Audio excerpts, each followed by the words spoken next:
This is a camera rig I've set up for filming with manual focus lenses, especially cinema lenses like this Blazar Remus anamorphic lens. It uses the DJI Focus Pro. You see the grip, the LiDAR, and the motor here.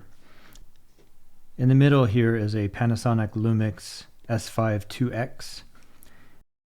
And you see other components that I've added. I have the Blackmagic monitor that I use to film B-RAW footage.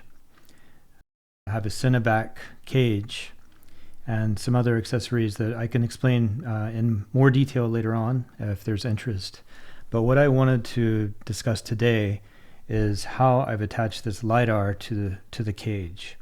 And gave a lot of thought, looked at a lot of options available, and came up with this solution.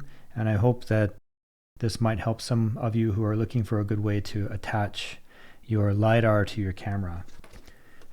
As you probably know, the LiDAR comes out of the box with this attachment, and it's made to fit into the hot shoe on the camera. But I prefer not to attach things to the hot shoe, especially when there's a lot of when there's a lever like this, it could potentially damage the hot shoe. Another thing is that the location of the LiDAR is a bit high and it's far away from the lens. It needs to be to a certain extent because it needs to clear any lens that might be out here. And when it's in this position, you need to have a little bit of height.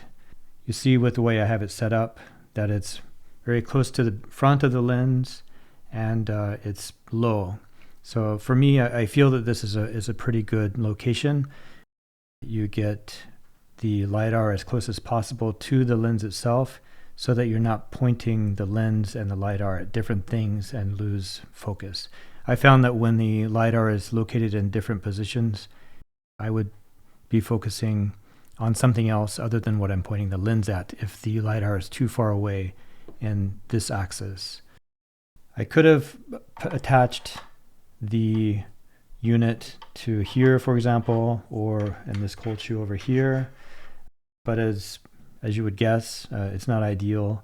Both the location and the z-axis, as well as if you have it here, you probably will get some bad focus results. So I'll explain in more detail how everything is put together, but just very quickly, the LiDAR is attached to the cage using this Condor Blue quick release attachment. I really like these things. Always look for a way to use them. You see, you have one back here on the SSD as well. So just take this off quickly and I'll detach this cable. You see that the LiDAR is also inside this Condor Blue cage.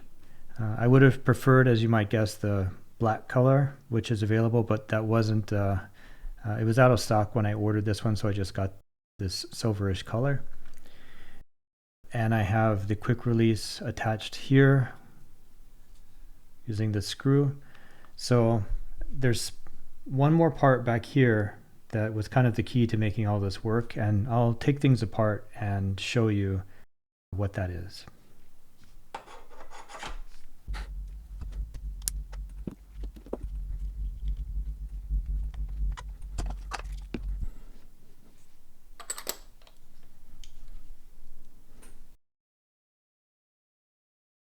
To make everything easier to see and to get to this, I took off the lens.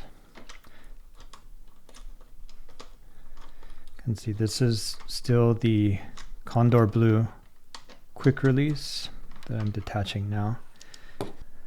So kind of the key to making all of this work is this item you see right here. It's from a company, I don't know if I'm pronouncing it correctly, CAMVATE, C-A-M-V-A-T-E. And I'll put a link in the description to this item. But it allowed me to attach this to the cage. There was no clear way that I could see to attach to this cage, the Cineback, without using something like this. I considered various different options, and this is the one I went with. Just take it off very quickly here.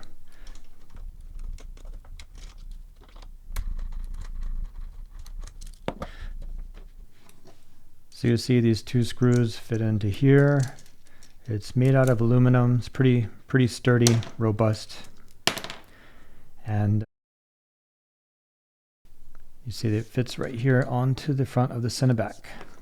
So I hope that helps some of you to figure out a good way to attach your Focus Pro LiDAR to your cameras.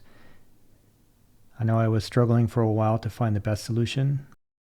This is the one I came up with that I thought was pretty good. And I thought I would share it just in case it helps any of you. Please let me know in the comments if you've seen different solutions that you think are potentially better than this.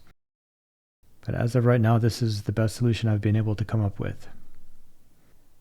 I'll make other videos to describe other components of this rig, but please let me know if there's anything you'd like me to cover first. Thanks for watching.